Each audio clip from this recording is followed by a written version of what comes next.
The morning Roscoe Walker rode onto Elsie Hart's land, he had a court order in his saddlebag, a week's worth of provisions on his mule, and absolutely no intention of doing what the paper said. The dust of Caldwell, Kansas hung low in the summer of 1882, settling like a fine golden powder over everything it touched: the weathered storefronts, the dry creek beds, the stubborn fields that refused to yield without coaxing. It was the kind of summer that made men mean and women harder than they needed to be. It was the kind of summer that changed things permanently, one scorched day at a time. Elsie Hart had been living alone on the 160 acres her husband Thomas had claimed under the Homestead Act of 1872 for 3 years now, ever since a fever took Thomas in the winter and left her with a half-built house, a mule named Cordelia, and more pride than she could reasonably afford. She had 22 years behind her, and what felt like 100 years of hard living already etched into the calluses of her hands. She planted what she could, sold what little she harvested at market in Caldwell, took in mending when the fields were dry, and refused every single offer from every single man in a 50-mile radius who thought a widow with good land ought to be somebody's second chance. She was not anyone's second chance. She was her own first one. The land itself was the problem now. Not the land exactly. The land was beautiful in the way that things that refuse to be tamed are always beautiful. Rolling prairie that gave way to a creek along the southern edge, a stand of cottonwood trees that went copper in the fall, soil that was dark and deep and full of possibility if you knew how to ask it right. But the eastern 30 acres had grown wild and thick with scrub brush and old stumps from timber that had been cleared years ago and never replanted, never cleaned up, just left to tangle into something that looked, from the road, like nothing so much as a stretch of abandoned ambition. Harding Beckett, who owned the bank in Caldwell and 300 acres to the north of Elsie's property, had decided he wanted those eastern 30 acres. He did not need them. He simply wanted them, in the way that men who already had too much always wanted more. He had filed paperwork claiming the land was unused and a hazard, had greased the right palms at the county seat, and had managed to get a ruling that required the land to be cleared and put to productive use within 30 days or face seizure and reassignment. Elsie had 30 days. 23 of them had already passed by the time Roscoe Walker showed up at her gate. She was on her knees in the kitchen garden, pulling weeds from around the bean plants, when she heard hooves on the road and then the particular sound of a horse being stopped, a man swinging down from the saddle, and the creak of her front gate. She did not look up immediately. She finished pulling the weed she had her hands on, shook the dirt from its roots, and then stood and turned. He was tall, not the theatrical tall of a man who knows he is tall, but simply tall in the way of someone who grew up with too much sky above him and too much work in front of him to think much about it. Dark hair under a brown hat that had seen better years. A jaw that looked like it had been set with some definite opinion in mind.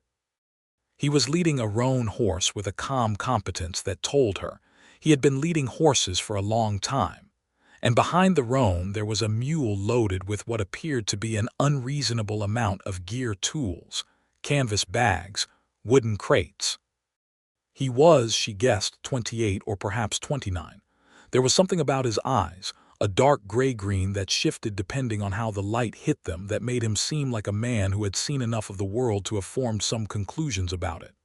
She wiped her hands on her apron and waited.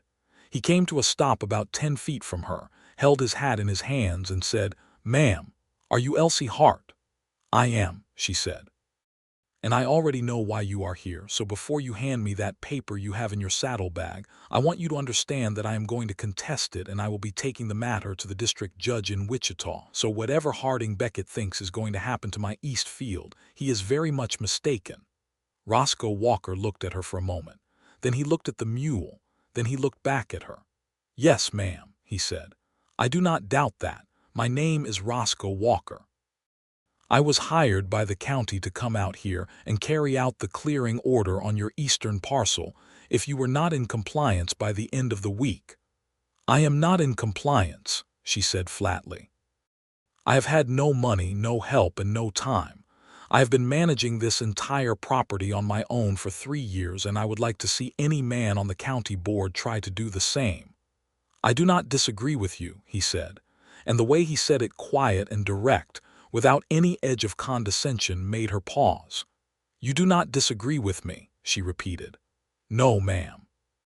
I think the ruling against your land is the kind of thing that happens when powerful men want something that belongs to someone with less power than they have. I have seen it before." He turned the hat in his hands. "But I am still here, and I have a week to carry out the order." Elsie crossed her arms. "Then carry it out," she said. "Clear the field. And after you have done it, you will have helped Harding Beckett steal 30 acres from a widow, and you will have to think about whether that sits well with you." He did not flinch at that. He held her gaze with those strange gray-green eyes and said, "That is a fair point." He set up his camp that evening on the edge of the eastern field, well away from the house, which she appreciated and also resented, because she had been ready to tell him he was not allowed near the house, and now she had no reason to say it. He built a small fire, cooked something that smelled like salt pork and coffee, and did not trouble her. She watched him from the kitchen window while she ate her supper of cornbread and leftover beans, and she tried to decide what to make of him. He did not look like a man who worked for Harding Beckett. He looked like a man who had ended up working for Harding Beckett the way people ended up doing all kinds of things in the territories, through a combination of circumstance and the need to eat. In the morning she rose before dawn, as she always did, and began her chores. She milked the goat, fed the chickens, checked the water level in the well, and then walked out toward the east field with a bucket of water for Cordelia, who was grazing on the south side. She stopped when she saw what Roscoe Walker was doing. He was not clearing the field. He was planting it. He had been up before her. She could see from the state of his camp that he had risen in the dark, and in the gray pre-dawn light he was moving methodically across the edge of the field, near the creek, driving stakes into the ground at regular intervals. The crates on his mule, she now understood, did not contain clearing tools. Or rather, they contained some clearing tools, but primarily they contained seeds. Burlap sacks of seeds, packages wrapped in brown paper, and what looked like a half-dozen young fruit tree saplings bound in damp cloth, their roots wrapped carefully to keep them alive through transport. She put down the bucket. "What are you doing?" she asked. He straightened up and looked at her across the half-light of the early morning. He was not embarrassed. He met her question the same way he seemed to meet everything, directly and without fuss. "Planting," he said. "I can see that," she said. "I mean, what are you doing? You were given 1 week to clear this land." "I was given 1 week," he agreed. "The order says the land must be put to productive use. Clearing it and leaving it bare does not put it to productive use. Planting it does." He paused. "That is my reading of it, at least." She stared at him. "That is not how Harding Beckett intended it to be read."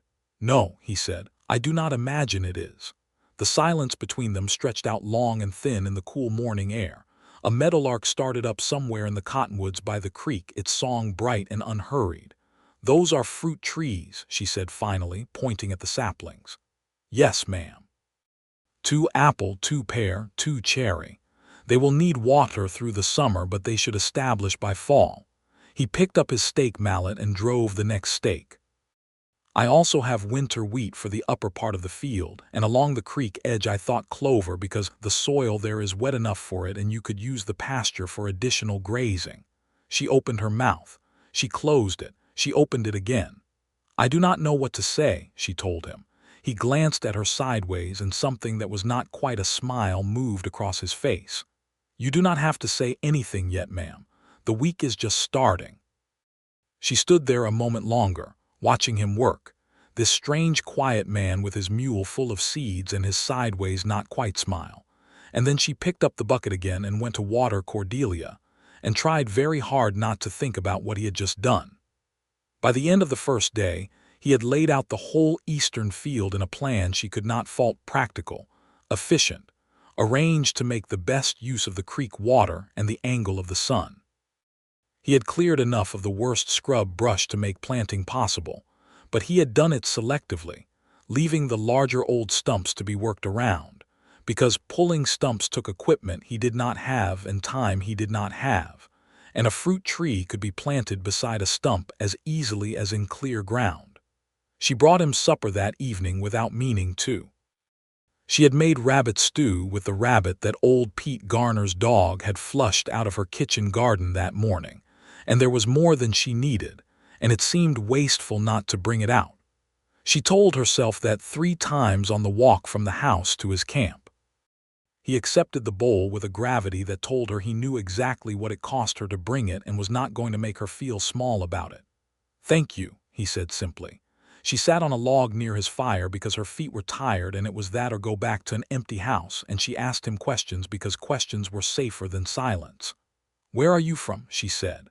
"Missouri originally. Grew up near Joplin. Left when I was 17. He ate the stew with careful appreciation. "This is very good. Thomas, my husband, used to say I made the best rabbit stew in Sumner County," she said, and then wished she had not mentioned Thomas because now there was a kind of weight in the air. "He was right," Roscoe said, and left it at that, which she appreciated. "Where have you been since Missouri?" she asked. He thought about it as if making an inventory. "Colorado for a while, working cattle drives up out of Texas. Then I spent 2 years in New Mexico Territory, then up through Oklahoma and into Kansas." He paused. "I have covered a fair amount of ground. Do you have family?" "A sister in Joplin. We write when I have a stable enough address." He looked at the fire. "My parents are both gone." "I am sorry," she said. "It was a while ago." He glanced at her. "And you? Is there anyone who has been helping you with this property?" "No," she said, and there was nothing in her voice except the plain truth of it. "My nearest neighbor, Mrs. Caldwell, no relation to the town. She is 63 and manages her own place. She has brought food when I have been ill. Pete Garner 2 miles north will help when I ask, but I do not like to ask more than I have to. I have managed." "I can see that," he said, and he meant it as a compliment, and she knew he meant it as a compliment, and that was somehow worse than if he had been patronizing, because at least patronizing she knew how to handle. She went back to the house before full dark and did not sleep particularly well. The second day she came out to the east field mid-morning with a pitcher of cold water from the well, because it was already climbing toward 90 degrees, and a man working in that heat needed water, even if she was not going to admit she had come specifically to bring it. He thanked her and drank the whole pitcher standing up, and then poured the last cup over the back of his neck, and she looked away at the prairie and thought about something else entirely. She came back with more water at midday, and she stayed and helped him plant the clover seed along the creek edge because there was no good reason not to, and because her hands knew the work and it would go faster with 2. He did not make a fuss about it. He showed her the spacing he wanted, and they worked alongside each other in a companionable quiet that she found, to her irritation, deeply comfortable. He moved efficiently without waste, and he knew his seeds. He could tell her the germination time and the soil conditions and the water needs of every variety he had brought, and he spoke about it with a knowledge that was clearly earned through practice rather than book learning. "Did you farm?" she asked at one point. "My father farmed. I watched enough to know what I was watching." He pressed a clump of clover seed into a patch of dark creek bank soil. "I also spent a season with a man in Colorado who had an orchard. He taught me the trees." "And then you went back to cattle." "Cattle pays better than orchards, and I needed to pay better for a while." He sat back on his heels. "But I always thought someday I would have a piece of land." She looked at him and he seemed to feel her looking and met her gaze. "I do not say that to suggest anything," he added carefully. "I only mean I understand why you are fighting for this place." "I know you did not mean anything by it," she said, though she was not entirely sure either of them believed that. On the third day, trouble came from the direction of town. She was at the house when she heard the horses, more than one, moving fast on the road, and she stepped out onto the porch and saw 2 riders pulling up at her gate, and her stomach tightened when she recognized the broader one as Dale Prent. who did Harding Beckett's business for him when Harding Beckett did not want to get dust on his boots. Dale Prent was a large man with a walrus mustache and small eyes that did not communicate warmth or intelligence, only a kind of settled brutishness. The man beside him was younger, someone she did not know, lean and watching. "Mrs. Hart," Dale said from his horse, not bothering to get down or remove his hat. "Mr. Beckett sent me to check on progress." "Progress is being made," she said from the porch. "Mr. Walker," Dale called louder, addressing the east field where Roscoe was working. "How is the clearing coming?" Roscoe had stopped working and was watching the exchange from across the field. He walked toward the gate with the deliberate unhurriedness of a man who did not respond to being called at a shout. "The field is being put to productive use," Roscoe said when he reached the gate, "as the order requires." Dale Prent's small eyes narrowed. Mr. Beckett's understanding was that the land was to be cleared. "Mr. Beckett's understanding is not the same as what the order says," Roscoe replied. "The order says the land must be put to productive use within 30 days. I am making it productive. That satisfies the order. Mr. Beckett will not be happy about this." "Mr. Beckett may take the matter back to the county if he disagrees," Roscoe said. "That is his right. I am carrying out the order as written." There was a long, hostile silence. Elsie stood on her porch with her hands at her sides and her chin up and did not say anything, because Roscoe was handling it with a quiet authority that she found herself trusting. "You had better be done by the end of the week," Dale said finally, and pulled his horse around and rode back toward town with the young man following. Elsie stepped down from the porch and walked to the gate. She and Roscoe stood on opposite sides of it for a moment. "He will go back and tell Beckett, and Beckett will try to get the order reinterpreted," she said. "Very likely," Roscoe agreed. "But reinterpreting the order will take longer than a week, and if the field is planted and growing by the time they manage it, it will be much harder for Beckett to claim the land is unproductive." She looked at him steadily. "You planned this from the beginning." "When I rode out here, I read the order very carefully," he said. "And then I loaded my mule differently than I had loaded it the first time." "You had already made up your mind," she said. "I made up my mind when I saw your land and understood what was happening to you," he said simply. "Yes." She leaned on the gate post and looked out at the east field, at the neat rows of stakes and the turned dark soil and the saplings standing in their spots with their cloth-wrapped roots now in the ground, small and green and determined looking. "Why," she said, "you do not know me. You had a job to do." He was quiet for a moment. Then he said, "I have seen enough of men like Harding Beckett taking from people who have less than them. I did not want to be the instrument of it. And besides—" He paused again, and she had the sense he was choosing his words carefully. "When I saw what you had done here on your own, what you had built and maintained and fought for, I thought that a person who could do that deserved to keep what they had earned." She did not say anything. She turned and went back to the house and stood in her kitchen for 5 minutes feeling something she did not have a name for, or perhaps she had a name for it and was not ready to use it yet. She made an apple cake that afternoon, using the last of the dried apples from the cellar, and brought it out to his camp after supper, and neither of them pretended she had brought it for any reason other than the real one. They sat by his fire in the cooling summer evening and ate apple cake, and he told her about Colorado, about the mountains and the way the light moved over them in the late afternoon, about the high desert country of New Mexico, where the silence was so large, it had a sound of its own. And she told him about growing up in Missouri, not far from where he had grown up, about her father's farm and her mother's roses, and the way the two of them had moved west chasing the horizon of something better, and ended up in Kansas with 160 acres, and a dream that had needed 2 people to carry it and now had only 1. "Thomas was a good man," she said. "He was kind and he worked hard and he loved this land the way some men love something they can see the potential in even when no one else can. He was not a well man, he knew it, I think, and he never said so because he did not want me to be afraid." "He sounds like someone worth grieving," Roscoe said. "Yes," she said. "He was. I have grieved him."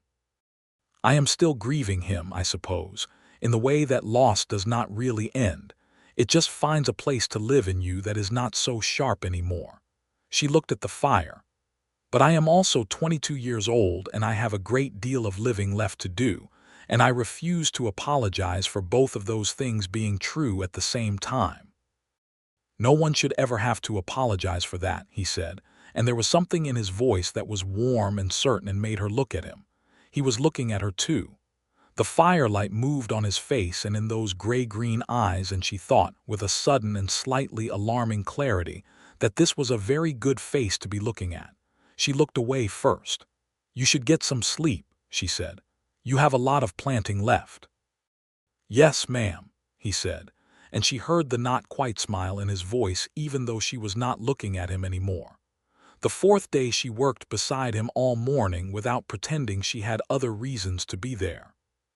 The winter wheat needed to go into the upper field. The ground prepared first with the turning plow, and turning ground was work enough for two even if it was the kind of work she was perfectly capable of alone, which she was. He guided Cordelia on the plow lines, and she broke the clods behind him with the mattock, and they worked in the growing heat of the morning with the meadowlarks and the dry wind. And it felt, she thought with a pang that was half pleasure and half ache, like the kind of work that a farm is supposed to have, the kind of work that is too much for one person alone, but exactly right for two. They stopped at midday, and she had brought a proper lunch this time, bread and hard cheese, and cold coffee and dried peaches. And they sat in the shade of the cottonwoods by the creek and ate and talked. And she asked about the mule, and he told her the mule was named Augustus after a Roman emperor, which made her laugh. And he watched her laugh with an expression she caught before he rearranged it into something more careful. "You should do that more often," he said, before he could stop himself. She paused with a piece of dried peach halfway to her mouth. "Do what? Laugh like that?" He looked at the creek. "It suits you." She ate the dried peach and did not say anything for a moment. Then she said, "I do not have a lot of occasions for it." "I know," he said quietly. "That seems like a waste." The afternoon was harder. A summer storm had been building in the west all day, the way Kansas storms do, silently piling up anvil clouds that turned green at the edges, and by mid-afternoon the wind had changed and the temperature had dropped 10 degrees in 30 minutes, and the light had gone that particular sulphurous yellow that meant business. "We need to get the tools in," Roscoe said, and they moved fast, pulling stakes and gathering bags and getting the horses and mules into the lean-to shelter at the back of the house. And then the rain hit like a door slamming, hard and immediate and serious, driven sideways on a wind that rattled the house shutters and bent the cottonwood trees double. Roscoe was soaked through by the time they got everything under cover. She opened the door of the house without thinking about it and said, "Come in out of it." He hesitated at the threshold in the way of a man who understands the weight of being invited into a woman's home when there is no other company present. She understood his hesitation and was briefly irritated by it, and then appreciated it all at once. "I'm not offering anything except shelter from a storm that could put a man in the ground if he stands in the wrong place," she said. "Come in." He came in. She put water on for coffee, and he stood near the window watching the storm with his hat in his hands, dripping on her floorboards, and she got a towel from the bedroom and handed it to him without ceremony. He dried his face and the back of his neck in his hands, and looked around her house in the direct, unsentimental way he seemed to look at everything, and she watched him see it. It was a good house. Thomas had built it well, and she had kept it well. 2 rooms on the main floor, a sleeping loft above, a stone fireplace she had learned to use for winter heat and summer baking both. The floors were swept clean, the windows had good glass, the furniture was plain and solid, and she had put a braided rug down in the sitting area that she had made herself from strips of old clothing, all the colors of her life here catalogued in wool and cotton. "You have made this into a real home," he said. "I live here," she said, as if that was the whole explanation, and for her it was. The storm passed in about 2 hours, the way prairie storms often do, ferocious and then gone, leaving behind a washed sky of improbable blue and air that smelled like clean earth and possible things. They stood on the porch after and watched the last gray rags of cloud move east over the prairie, and the east field was wet and dark in the late afternoon light, and it looked, Elsie thought, like soil that was ready to be something. The rain was good for the planting, Roscoe said. It was, she agreed. The clover seed especially. It needs moisture to start. They stood side by side on the porch, and neither of them moved to go anywhere, and the evening settled around them like a shawl, and Elsie Hart thought about how long it had been since she had stood beside anyone and simply watched the sky after a storm and not felt the specific loneliness of doing it alone. "Roscoe," she said. "Yes," he said. "Why did you have fruit tree saplings with you?" she said. "You had them loaded on your mule before you ever got to my gate. You planned this before you had seen my land." He was quiet for a moment. Then he said, "When I took the job in Caldwell, I asked about it before I agreed. I talked to people in town. I learned what I could about the situation and about the woman whose land was being targeted." He paused. "I learned enough to know that what was happening was unjust. I agreed to the job because if I did not take it, someone else would, and someone else might not care about doing it differently. You put those saplings on your mule because you planned to plant my field instead of clearing it," she said. "Yes," he said. She turned to look at him in profile, the line of his jaw against the blue evening sky, the particular set of his shoulders, the way he held still when he was thinking about something important. "No one has ever done anything like that for me," she said. "Not a stranger. Not someone who had no reason to." "You had given me every reason to," he said, and turned to look at her, and his gray-green eyes were very serious and very close, and the air between them was the kind of air that carries its own kind of electricity, different from the storm. She took one step back and he let her take it without pressing forward, and she was grateful for that too, for the particular restraint of him. "I will fix supper," she said. "I can help," he said. "You can peel potatoes," she said, and went inside, and he followed her in. On the fifth day Harding Beckett came himself. She had known it was coming, had known since Dale Prince's visit that Beckett would not simply accept Roscoe's interpretation of the order and move on. Harding Beckett was 60 years old, heavy through the middle, with iron-gray hair and the manner of a man who had spent 40 years being told yes, and had long ago forgotten that the word no existed. He came in a proper carriage with a driver, which was the kind of statement that a man like Beckett made when he wanted to impress, and he walked through her gate without being invited with the practiced ease of a man who had made a career of walking into spaces that did not belong to him. She met him in the yard. "Mrs. Hart," he said, and he said it with the particular warmth of a man who has already made up his mind and is only bothering with pleasantries out of habit. "I understand there has been some confusion about the nature of the order on your eastern parcel." "There has been no confusion," she said. "The order requires the land be put to productive use. It is being put to productive use." Beckett smiled with his mouth only. "The intent of the order, as you are well aware, was that the land be cleared and properly maintained. What your hired man has been doing out there is a creative interpretation at best." "He is not my hired man," she said. "He is the man the county sent." Beckett turned to look at Roscoe, who had come up from the east field and was standing a little back and to Elsie's right, in the way of someone who has positioned himself to be present without crowding. "Walker," Beckett said, "you have been hired to carry out the county order. I expect it to be carried out correctly." "I have been carrying it out correctly," Roscoe said, with the same level unhurried calm he brought to everything. "The order requires productive use. The land is being planted with winter wheat, clover for grazing, and a fruit orchard. That is productive use. If you believe I am incorrect in that interpretation, you are welcome to take the matter to the district judge in Wichita." "I have already sent word to Wichita," Beckett said, and now the pleasantry was gone entirely. "I expect a revised order within the week." "Then you can expect it," Roscoe said. "But the week given in the current order will be complete by Friday, and by Friday this land will be planted."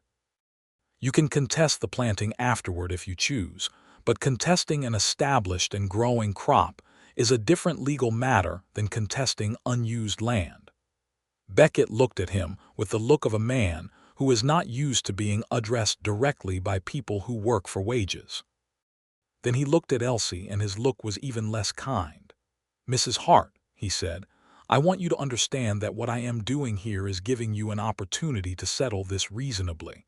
The land you are fighting over is 30 acres of scrub that you cannot manage alone. I am prepared to offer you fair compensation." "I do not want your compensation," she said. "I want my land." "You are a young woman on your own," he said. And now the pleasantry was completely gone, and what was underneath it was the cold, practical calculation of a man who dealt in property and regarded other people's claims as inconveniences. "You cannot manage what you have, and you know it." "What I know," she said, and her voice was steady as the earth under her feet, "is that you are standing on land that does not belong to you, trying to take more land that does not belong to you. And I will be in Wichita at the district judge's office the moment you file a revised order. And I will bring every piece of documentation about this property going back to my husband's original claim. And I will make the case that you have used political influence to manufacture a legal mechanism to seize property that a widow is legally entitled to. And I will make that case loudly enough that the other homesteaders in this county hear every word of it." The silence that followed was of the specific quality of silence that happens when someone has said something that cannot be walked back. Beckett looked at her. He looked at Roscoe. He put his hat back on his head and walked back to his carriage and drove away without another word. Elsie let out a breath that she had been holding since he walked through the gate. Roscoe came to stand beside her. "You were remarkable," he said quietly. She turned and looked at him, and she was shaking slightly, which happened after confrontations of that intensity, and she hated that he could see it. "I am frightened," she said plainly, because she was too tired for pretending. "He has more money than I do and more connections, and he will file that revised order, and I do not know if I can get to Wichita in time." "You can," he said, "and I will take you." He said it simply, as if it were already decided. "I have a wagon. I can borrow one from Pete Garner if he is willing, and I can drive you to Wichita the day after we finish the field. I have no pressing employment after this week." She looked at him for a long moment. "You would do that?" "Yes," he said. Without hesitation. "Why?" she said again, because she kept coming back to it, kept needing to understand the shape of him. He looked at her steadily. "Because it is the right thing to do," he said first. Then, after a brief pause, "and because I find that I am not ready to stop being useful to you." She turned and went inside again, which was becoming a pattern, and she stood in her kitchen and pressed her palms flat on the table and breathed until the shaking stopped. And then she set about making bread, because bread required her hands and her attention, and left less room for the other things that were moving around in her chest like weather that had not decided yet what it wanted to be. The 6th day was full of a tender kind of industry. They worked from sunup to past noon, finishing the wheat planting in the upper field. And Roscoe showed her how he wanted to set the second apple tree, and she helped him dig the hole deeper on one side to account for the slope. And they knelt together in the dark, turned earth, tamping the roots in, their hands both on the young trunk of the tree. And she became aware quite suddenly that they were working together the way people who have worked together for years work together, with an ease and a reading of the other that usually takes a long time to build. "You learn fast," he said, about how she was angling the tree to account for the prevailing wind. "I pay attention," she said. "You do," he agreed. And there was something in the way he said it, in the simple directness of his noticing, that landed warm in her chest. By afternoon, the planting was essentially complete. The field that had been a tangle of old stumps and scrub brush was now a field with intention, the dark-turned soil of the wheat ground, the green thread of clover starting already along the creek bank, the 6 young trees standing in their places with their strip-bark trunks bright in the afternoon sun. It needed rain and time and care, the same things everything needed, but it was alive with possibility in a way it had not been a week ago. She stood at the edge of it with her arms folded, and she felt something move through her that was not quite pride and not quite grief, but held elements of both, the way that seeing a thing completed always does when the completion means a door has closed somewhere and another has opened. Roscoe stood beside her. "It is not perfect," he said. "The stumps are still there, and the soil will need more amendment over the winter. But come spring the wheat will come up and the trees will leaf out and it will be a proper working orchard and grain field. It is already more than it was," she said. "It is already more than I could have done alone." He was quiet for a moment. Then he said, "Elsie." It was the first time he had used her given name, and it landed in the air between them with a particular weight. She turned to look at him. He was looking at her with an expression she had been watching build for 6 days, an expression that had been careful and managed and was now something else, something that was less managed, something that was honest in the way that a man's face is honest when he has stopped trying to conceal what he feels. "I would like to ask if I might stay," he said. "Not to impose on your hospitality, and not out of pity, because I think you know by now that I do not pity you, and I think you would not have tolerated me for 6 days if you thought I did. I would like to stay because this is the first place I have been in years where I have felt like I was where I was supposed to be." She held his gaze and did not say anything for a long moment. "That is a very large thing to say," she said. "I know it," he said. "I would not say it if I did not mean it." "You have known me for 6 days," she said. 6 days, and every story you have told me about your life and everything I have seen you do and not do and say and not say," he said. "I know that is not a long time. I know you have grief in you and hard years in you, and you have earned the right to be careful about who you let close to any of it. I am not asking you to decide anything tonight. I am only asking if I can stay a while and find out what happens." The evening light was long and golden on the east field, on the new earth and the young trees and the prairie grass beyond, and Elsie Hart stood in it, and thought about all the times she had stood in evenings just like this one entirely alone, and thought about the fact that this evening she was not alone, and thought about whether that difference was something she was willing to hold on to or something she was going to push away, because holding on to things was dangerous when you had already lost one man you loved. "You can stay," she said, "for now, while we go to Wichita and see to the legal matter and see what Beckett does next. After that we will see." "After that we will see," he repeated, and there was the not quite smile again, and this time it was a little more than not quite. This time it was closer to an actual smile, and it was a very good one. On the 7th day, which was a Friday, Roscoe's work under the county order was technically complete. He had not cleared the field. He had planted it thoroughly, carefully, and with more forward planning than Harding Beckett had anticipated. The field was in productive use. The order's deadline had been met, however unconventionally. They drove to Pete Garner's place in the morning and asked to borrow his wagon for the trip to Wichita, and Pete, who was a lean, weathered man of 55 with an opinion about Harding Beckett that he was not shy about sharing, said yes, and added that he thought what Roscoe had done was the smartest thing he had heard of in a long while, and that if Elsie Hart needed a witness to the character of her land and how it was being managed, he would be glad to provide one. The drive to Wichita was 2 days by wagon. They set out on Saturday morning with provisions and bedrolls and Elsie's box of documents, her husband's original homestead claim, the receipts of improvement, the letters she had written to the county, everything, and they drove north through the rolling Kansas summer landscape, through small clusters of settlement and stretches of open prairie that seemed to go on forever in every direction.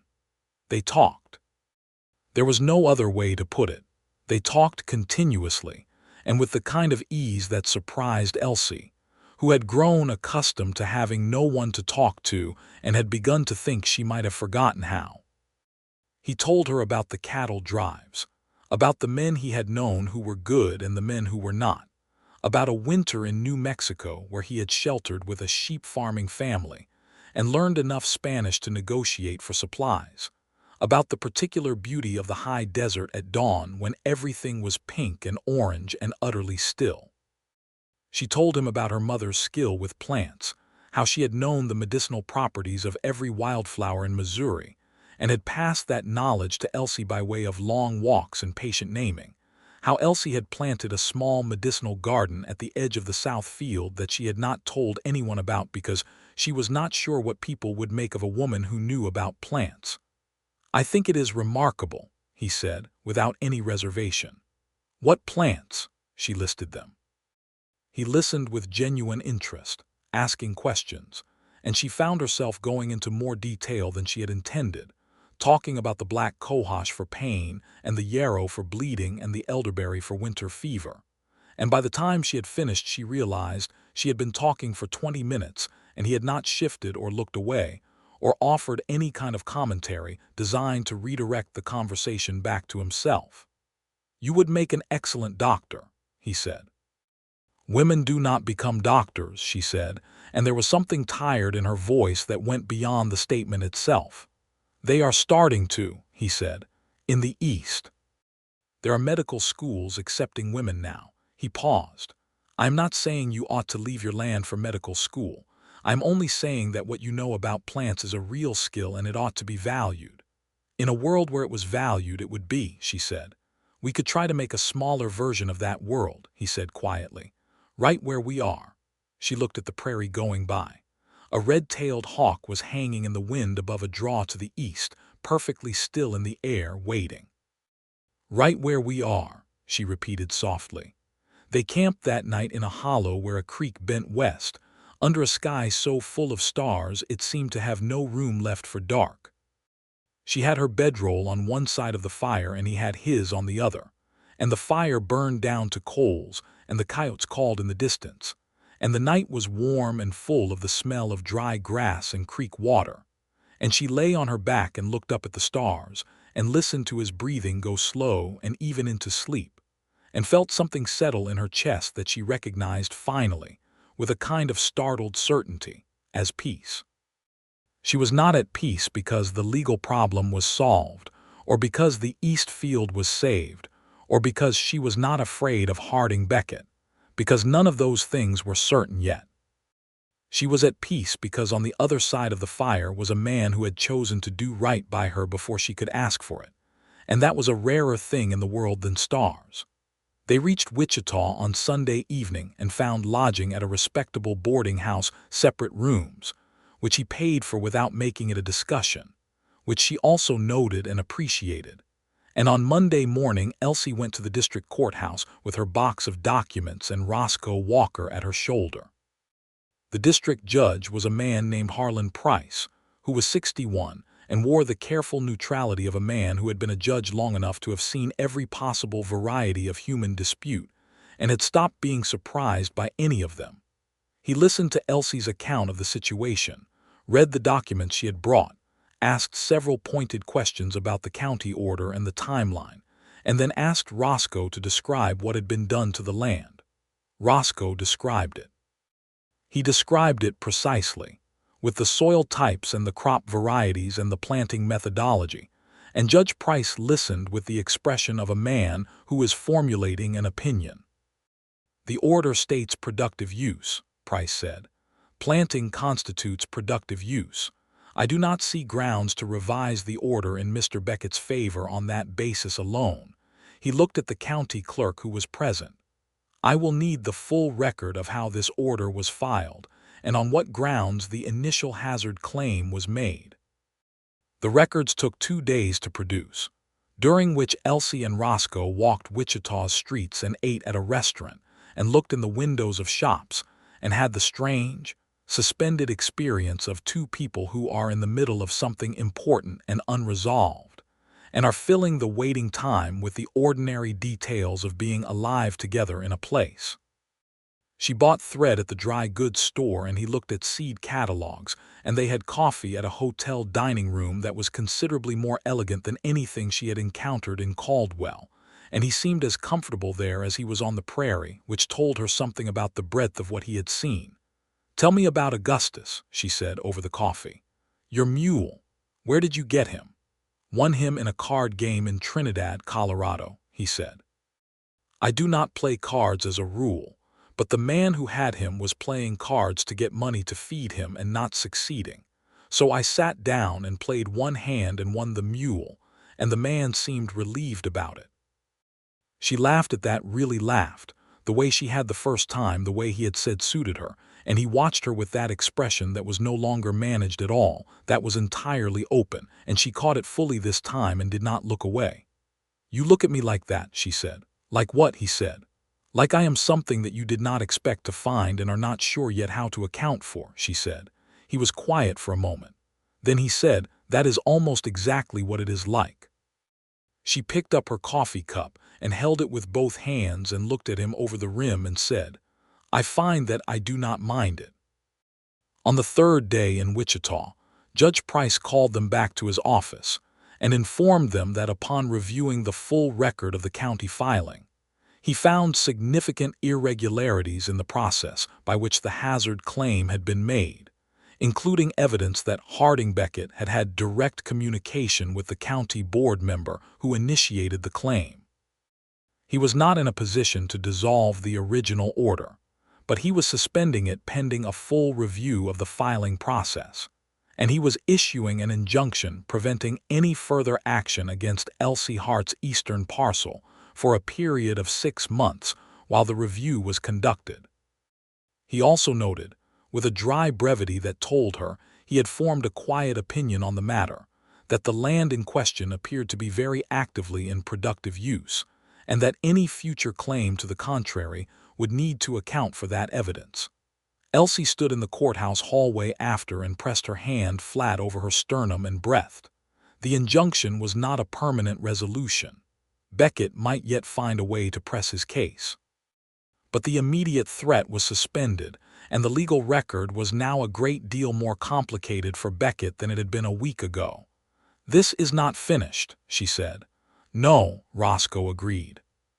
But you have bought yourself time and put the irregularities on the record. Beckett will have to consider whether pursuing this is worth the scrutiny it brings on how he made the claim. Some men do not know when to walk away from a bad investment, she said. Some men do not, he agreed. But 6 months is long enough to find out which kind Beckett is, and the longer the field is planted and growing, the stronger your position.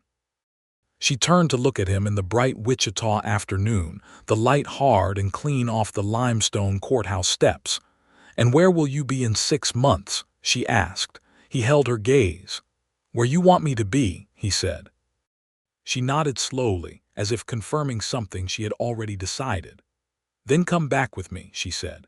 Help me get the farm through the summer. We will see about the rest.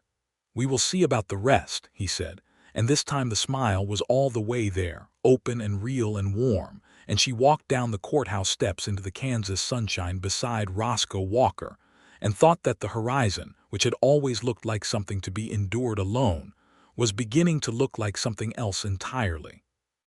The drive back to Caldwell was different from the drive out.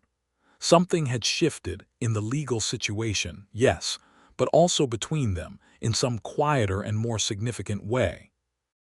They had been observed together in Wichita, had navigated an official proceeding together, had eaten meals together and walked streets together and talked through 2 evenings by a fire, and all of that had accumulated into something that could no longer reasonably be called the acquaintance of a week. She let herself sit closer to him on the wagon seat on the second day of the return journey. Not significantly closer, just close enough that when the wagon hit a rut and she swayed sideways, it was against his shoulder rather than into the air, and he steadied her with one arm and then kept his hand on the wagon seat beside her thigh rather than putting it back on his knee, and neither of them mentioned it. When they crossed back into Sumner County, she felt it like a physical thing, the pull of her own land, the particular quality of the light on her particular piece of prairie, and she sat up straighter and said, "Home," without meaning to say it out loud. He looked at her with that open expression and said nothing, only turned the wagon horses toward Caldwell. That evening Pete Garner came by to return his wagon and hear the news from Wichita, and he sat on Elsie's porch and drank coffee, and said the injunction was the best news he had heard in months, and that Beckett had been up to this kind of business with other homesteaders over the years, and had generally gotten away with it, and that watching him meet actual resistance, this time was satisfying in a way that Pete did not feel the need to be quiet about. When Pete left, Roscoe began to break down his camp on the edge of the east field, and Elsie came out and stood watching him fold the canvas of his tent. "You can use the barn," she said, "if you are staying." He stopped folding and looked at her. "It is warmer than a tent and more secure," she said. "The loft is clean and there is a good lamp. I'm not suggesting anything beyond practical shelter." "I understand," he said without any kind of edge to it, "and I am grateful for it." "You are doing me a favor by staying," she said directly because she could be direct. "The injunction gives me time but not certainty. Beckett will watch the property. Having someone else present is useful." "It is useful," he agreed, without pointing out that this was not the only reason and they both knew it. He moved into the barn loft.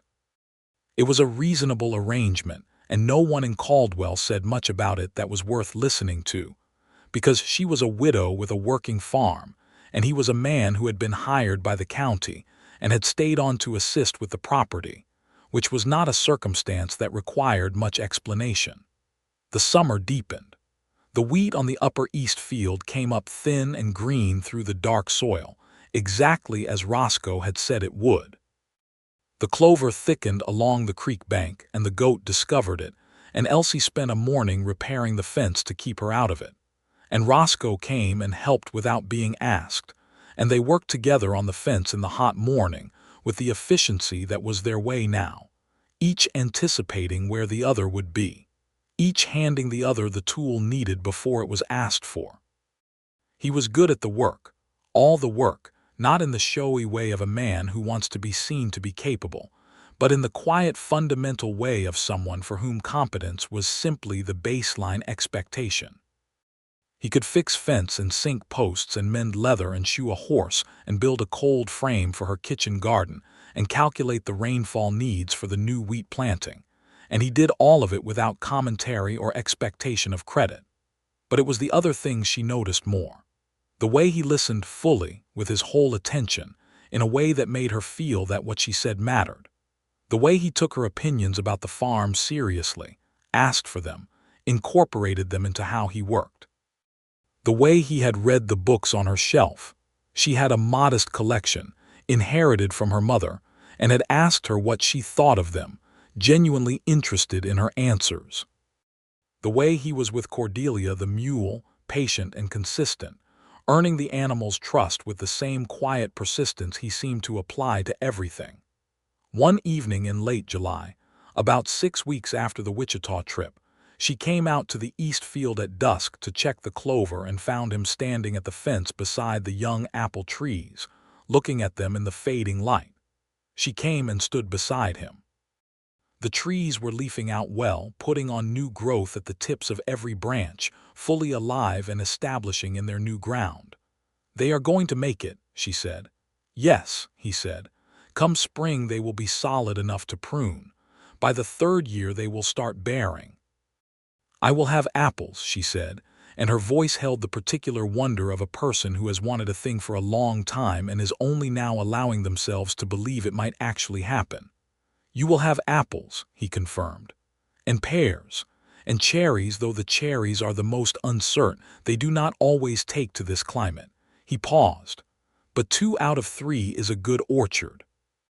She turned to look at him, and the last of the daylight was gold and soft on the side of his face and on the dark leaves of the young trees, and she thought about 3 years of evenings alone and how this evening was not that, and how nothing about her life had been going in a direction she expected, and how the direction it had gone instead was standing right beside her looking at apple trees. "Roscoe," she said. "Yes," he said, and turned to look at her. "I want to tell you something," she said. "All right," he said. "I have been very careful for a very long time," she said. "Not just since Thomas died, before that too. I was always the one who looked at a thing from every angle before she trusted it, who needed to understand it fully before she let herself want it." She paused. I have been looking at you from every angle for 6 weeks. And, he said, very quiet, and I have run out of angles, she said, and I find that I trust what I see. He did not move immediately. He looked at her for a moment with those gray-green eyes that had seen enough of the world to know what something real felt like when it was standing in front of you, and then he reached up and tucked a strand of her dark hair back from her face with the back of his fingers, the gentlest possible touch, and said, "Elsie." "Yes," she said. "I have been in love with you since approximately the second day," he said. "I have been trying to give you the time you needed to find your own way to a decision without me pushing in any direction, and it has required more patience than I knew I had." She laughed, and it broke the solemnity of the moment in the best possible way, and he smiled fully, openly, the smile that she had been watching gradually emerge over 2 months, and she stepped forward and he put his arms around her, and she let herself be held, really held for the first time in 3 years, with her face against his shoulder and his chin on the top of her head, and the apple trees standing quietly in the last of the evening light around them. "We are standing in the apple orchard," she said into his shoulder. "We are," he confirmed. "You planted it," she said. "We planted it," he said.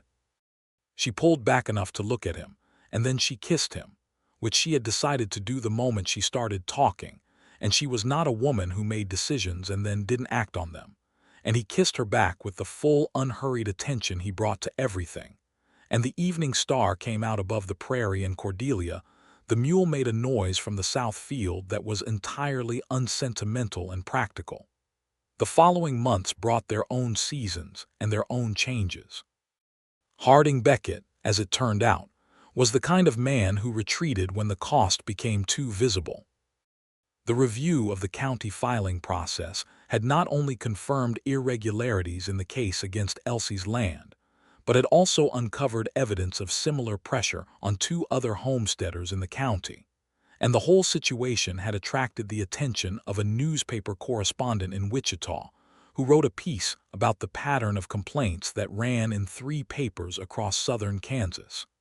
Beckett did not pursue the revised order. He was not a man who abandoned his ambitions readily, but he was a man who understood when a particular battle was going to cost more than the prize was worth. By October, the east field was transformed. The wheat was up in full across the upper portion, green gold in the autumn light. The clover had spread along the creek bank, and Elsie was able to graze 2 extra goats there through the fall, which improved her milk supply considerably. The apple trees had put on 8 inches of growth over the summer and stood solid and branching in their spots. The pear trees were doing equally well. One of the cherry trees had died, as Roscoe had warned might happen, but the other had held and put out its first true growth. She walked the field with him on a clear October morning, the sky that deep blue that Kansas produces in fall as if apologizing for August, and they walked the perimeter of it together, and she thought about what it had looked like 6 months ago, the tangle and the lost potential of it, and what it was now. "You gave me this," she said. "We built it," he said firmly. "You started it," she said. "You came here with a mule full of seeds and an unconventional reading of a county order, and you started it." "I would have been very embarrassed if the reading had not held up," he said. "But it did," she said. "It did," he agreed. They walked back toward the house in the October morning, and she linked her arm through his in the easy way she had developed over the months, the way that no longer required any deliberate thought, just the reaching of her hand to his arm the way you reach for a thing that belongs in your hand. That evening after supper, at the kitchen table with the lamp burning between them and the smell of autumn coming through the window, he set down his coffee and said, "I want to ask you something." She looked at him. She knew what he was going to ask. She had known it was coming in the way that you know a season is turning before the calendar says so, because the light changes and the air changes and the whole world is moving in one direction, and there is nothing surprising about it except how right it feels. "Ask," she said. "I want to marry you," he said, "if you will have me." Not because it is practical, though it is, and not to solve the Beckett problem, though it would, but because you are the most remarkable person I have ever encountered, And because this farm and this east field and your apple trees and your medical garden and your braided rug and your rabbit stew and the specific way you laugh are the things I want to be around for the rest of my life. He paused. And because I love you very much. She looked at him for a long moment. Yes, she said. I will have you. He let out a breath as if he had been holding it, though she suspected he had not really doubted the answer, not fully. I was not entirely certain, he said. You were mostly certain, she said. Mostly, he admitted. She reached across the table and put her hand over his. His hand turned under hers and held it. Outside the window the Kansas night was clear and cold, and the coyotes were singing somewhere to the south, and the lamp burned between them, and the east field stood quiet under the stars with its wheat and its clover and its young orchard, and everything that had been in motion was settling, slowly and certainly, into place. They were married in November at the small church in Caldwell by a minister named Reverend Polk, who had officiated at Thomas's funeral as well, and who regarded Elsie Hart with a kind of careful tenderness, the tenderness of a man who has seen grief and is glad to be present for its transformation. Pete Garner came, and so did Mrs. Caldwell, the 63-year-old neighbor, who arrived in her good dress and pinned a spray of dried prairie flowers to her coat, and cried quietly through the whole ceremony with the unashamed thoroughness of someone who believes in love and is not embarrassed to say so. Elsie wore her good blue dress and her mother's locket, and carried a small bunch of late-fall grass and dried yarrow from her medicinal garden, because it was November in Kansas, and there were no garden flowers, and she thought her mother would have appreciated the yarrow. Roscoe wore his cleanest clothes and his good hat, and looked at Elsie throughout the ceremony the way he always looked at her, fully and directly, and without any pretense of not looking. When Reverend Polk asked if there were vows they wanted to speak themselves, Roscoe said, without having prepared it, that he promised to work beside her, to plant what needed planting and clear what needed clearing and stay for every harvest, and that he would spend his life making sure she never had to do the hard things alone. She had not expected that, and it made her eyes fill briefly before she pressed the feeling down, and said that she promised to trust him with the things that were hard to trust anyone with, and to argue with him when she thought he was wrong, which she hoped he understood would be occasionally, and to grow old beside him on this piece of Kansas ground that she intended to fight for until there was no more fight needed. Reverend Polk seemed pleased with both of these. He pronounced them married, and Pete Garner whooped, and Mrs. Caldwell dabbed her eyes, and Cordelia the mule, who had been tied outside the church, expressed an opinion that was muffled by the church walls but still audible. They had a small celebration dinner at the boarding house in Caldwell, which was the most comfortable and neutral venue available, and Pete brought a bottle of good whiskey, and Mrs. Caldwell brought a dried apple cake, and they sat around the table for 3 hours and laughed and talked, and the afternoon light went orange and long through the windows, and Roscoe's hand was warm over hers on the table, and she thought, simply and without any qualification, that she was happy.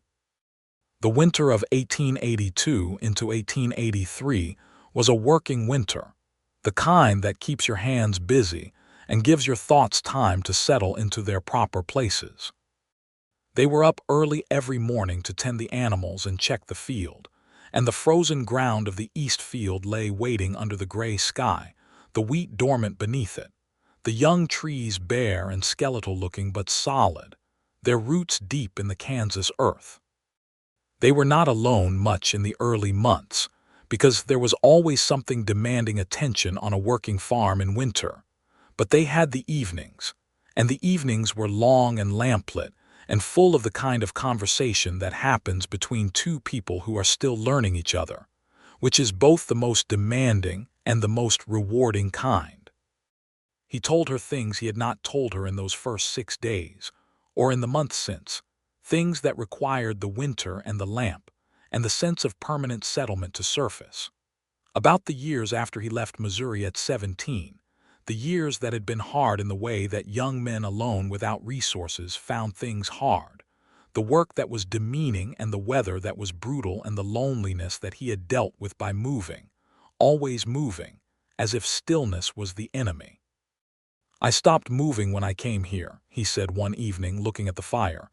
"Not because I was tired, because I found a reason to stop." "Me or the apple trees," she said. "You," he said. The apple trees were a good excuse. She laughed and leaned against him on the settle by the fire, and he put his arm around her and they sat in the warmth and the quiet, and she thought that this was what the house had been waiting for all the years it had been standing, this specific kind of quiet. In January she learned she was pregnant. She told him at breakfast, on a cold morning with snow on the windowsill and the fire going well, and she watched him go still in the way he went still when something mattered very much, a stillness that was not paralysis but presence. "Are you well?" he said immediately before anything else, which was exactly right. "I am very well," she said. "Tired and somewhat ill in the mornings, but the books say that passes."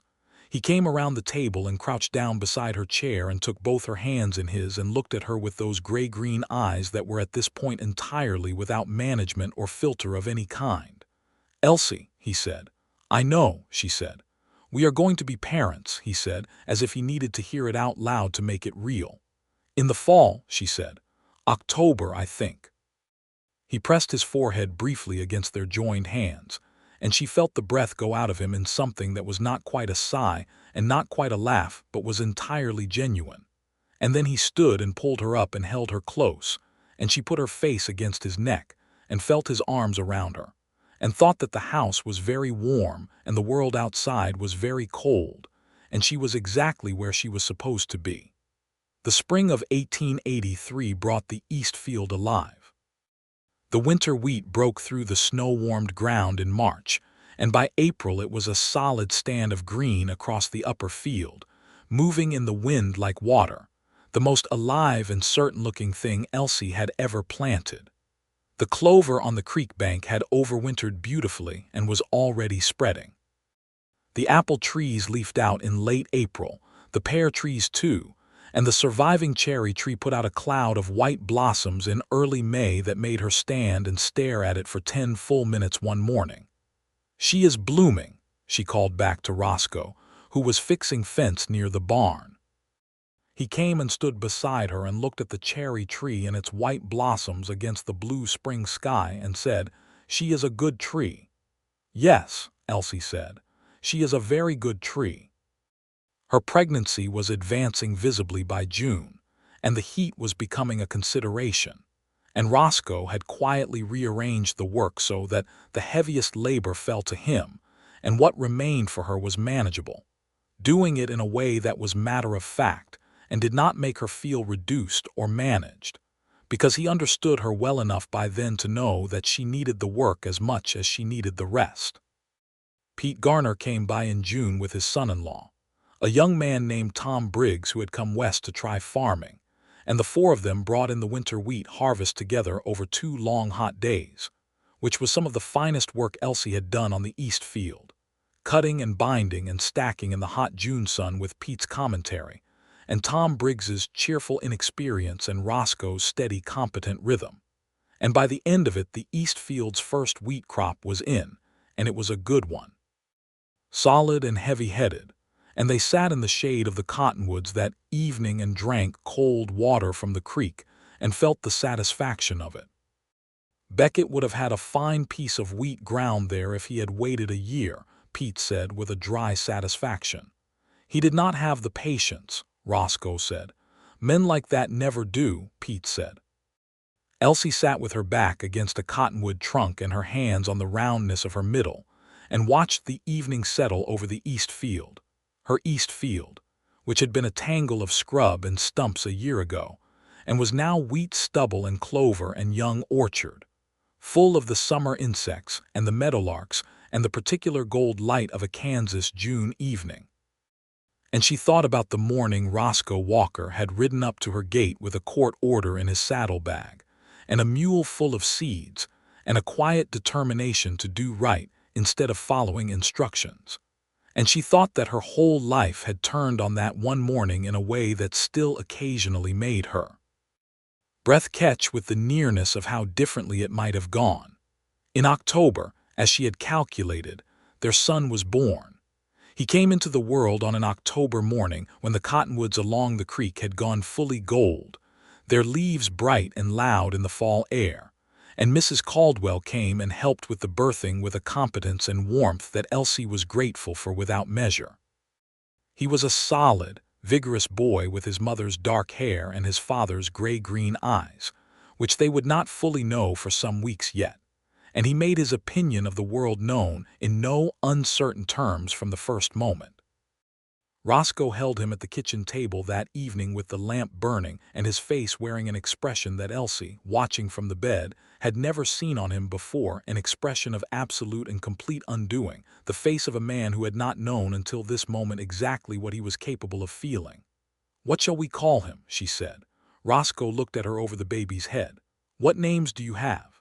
"I thought James for my father," she said. "Or Thomas for Thomas." She paused. "Or something else entirely." "James Thomas Walker," Roscoe said.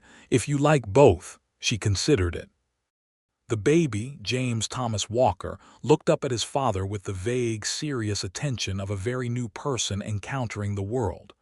"James Thomas Walker," she said. "Yes, that is right."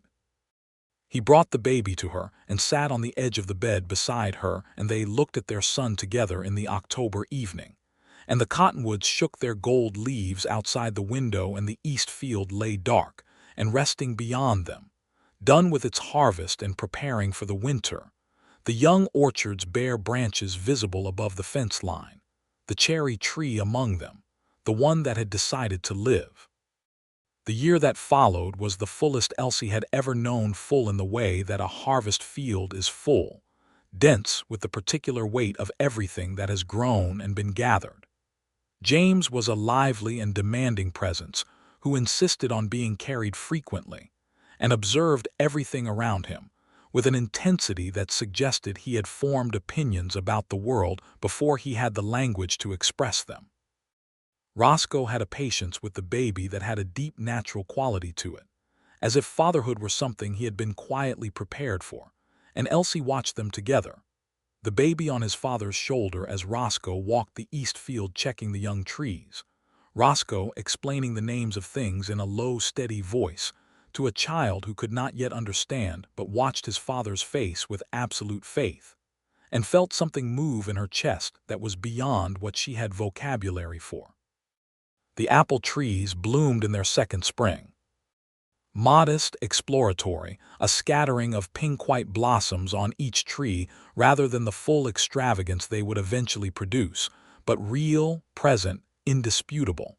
The pear trees bloomed with them. The cherry tree was covered in white again. She walked out to the orchard on the morning the apples bloomed and stood among them with James on her hip, and he reached out with his fat hand toward the nearest cluster of blossoms and said his version of a word that was almost pretty, and she laughed and turned to find Roscoe watching them from the fence line. He came and stood with them among the blooming apple trees and put his arm around her shoulders, and James transferred himself to his father's arms with his reliable efficiency, and Roscoe held him up toward the blossoms so he could reach them, and James grabbed a handful of petals with the delighted destructiveness of children, and petals fell over his dark hair. 2 years ago this was all stumps and scrub brush, Elsie said. 2 years ago I rode up to your gate with a court order and a mule full of seeds, he said, and I told you I was going to contest the ruling, she said. Yes, he said. I thought that was one of the finest things I had ever heard anyone say. She looked at him. You thought so then? From the very first moment, he said. She leaned her head against his shoulder briefly, there in the apple orchard that they had planted together, with their sun reaching for blossoms above them and the May wind moving through the prairie grass and the creek running bright along the south edge of the field. The same creek that had been there when this was scrub. The same cottonwoods, the same meadowlarks. Everything else was new. By the 3rd year the apple trees bore fruit. Not abundantly. Their first true bearing year was modest, as first-bearing years always are, but real apples, round and red and heavy on the branches, filling the October air with the smell of them. She picked them in the crisp fall mornings with James toddling importantly at her feet, and handing her apples she could not use because they had already hit the ground. And she made cider and applesauce and dried apples for winter, and sent a bushel to Mrs. Caldwell, who received it as if it were the finest gift she had been offered in years. She also sent a box anonymously, through Pete Garner, who thought it was hilarious, to the county board office in Caldwell, because she was not without a sense of humor about how the East Field had ended up in apple production rather than Harding Beckett's possession. Beckett himself had, by the end of 1883, moved the focus of his acquisitions to property in the Oklahoma Territory, which was opening up in ways that offered more opportunity and less scrutiny than Sumner County now provided for him. He was still the kind of man he had always been, which meant that Elsie did not fool herself into thinking the world was fixed. Only her corner of it. Her corner of it was very fine. The legal injunction on the East Field had been fully resolved in the spring of 1884, the county review having found sufficient irregularity in the original filing to dismiss the claim entirely. The East Field was hers, all 30 acres of it, clear and uncontested, with wheat and clover and a growing orchard and the dark Kansas soil that would keep giving back what you put into it, if you put into it with patience and care. Roscoe had spent a week after the legal resolution was confirmed walking the property perimeter and replacing every piece of fence that needed it, doing it with the thorough attention to detail of a man who was establishing something permanent, who was putting his hands on the boundaries of a place and saying without words, "This is ours, this is real, this will hold." She watched him from the porch one afternoon and felt the fullness of the life she had built and the life that had found her, and the way those two things had turned out to be the same thing after all. He came in from the fence line at dusk, and she had supper on the table, and James was in his chair already wielding a spoon with single-minded purpose, and Roscoe washed his hands at the basin and sat down, and they ate together in the warm kitchen, with the lamp over the table and the smell of supper, and the sound of their son narrating his eating in the experimental language of a child who is building the machinery of words. And Elsie thought about the evening she had sat in this kitchen alone, eating cornbread and beans, watching a stranger build a fire at the edge of her field, and how that stranger had turned out to be the specific person her life had been waiting for. "Roscoe," she said. "Yes," he said. "I never knew what to say," she said. "When I came out that first morning and you were planting instead of clearing, I told you I did not know what to say." "You did," he said. "I know what to say now," she said. He waited with the full attention he always gave her. "Thank you," she said, "for choosing to do right when you had every easier option available, for planting a field that was not yours, for staying when the week was done." She paused. "For James and for the apple trees and for every morning since." He looked at her across the supper table with their son between them, and his gray-green eyes were very clear and very warm, and he said, "Elsie, thank you for letting me." She smiled at him, and he smiled back, and James, who had been listening to this exchange with serious attention, said what was almost certainly his version of apple, which was a word he had learned early and used frequently, and they both laughed. And the Kansas evening settled around the house, and the East Field lay dark and full of roots and seeds and growing things under the first stars, and everything that had begun with a stranger at a gate was here now, real and whole and continuing. 4 years after Roscoe Walker had ridden up to her fence with a mule full of seeds and a quiet revolution in his intentions, Elsie found herself standing in the East Field orchard in the October harvest, with her second pregnancy making itself known in the particular way of second pregnancies, which was more confident and less surprising than the first, and James running between the apple trees with a wooden horse that Pete Garner had carved for him, and Roscoe up a ladder in the nearest pear tree doing the harvest with the systematic thoroughness of a man who loves the work.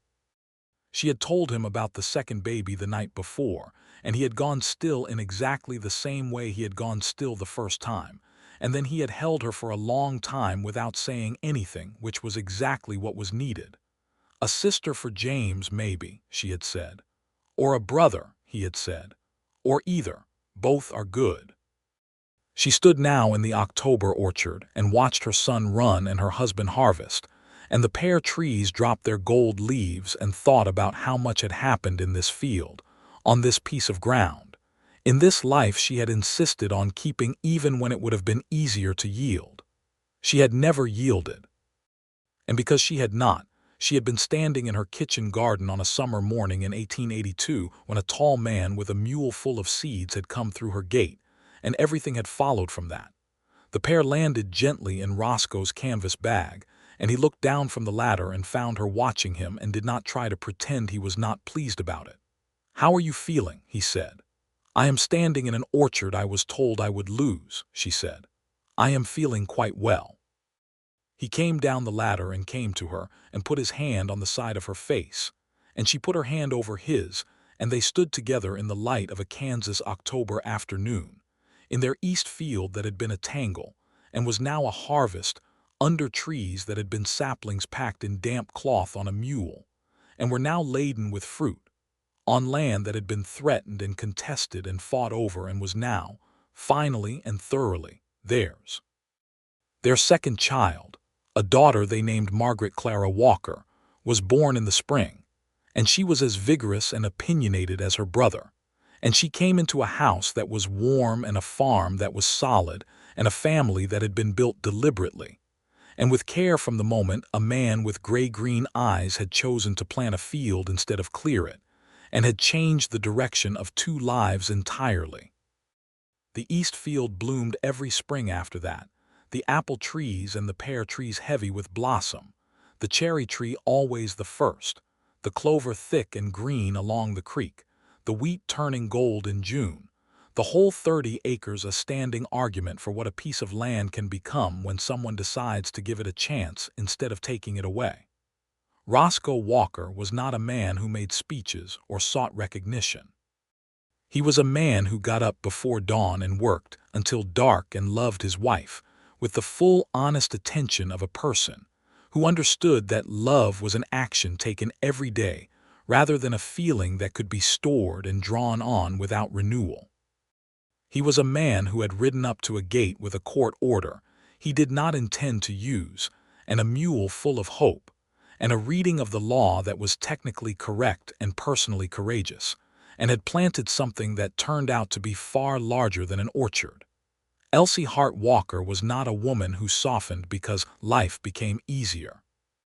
She stayed sharp and direct and capable, argued with her husband when she thought he was wrong, ran the farm's accounts with a precision that impressed the men at the grain exchange in Caldwell, grew her medicinal garden larger every year, and was known throughout the county as someone to ask when you did not know what plant to reach for.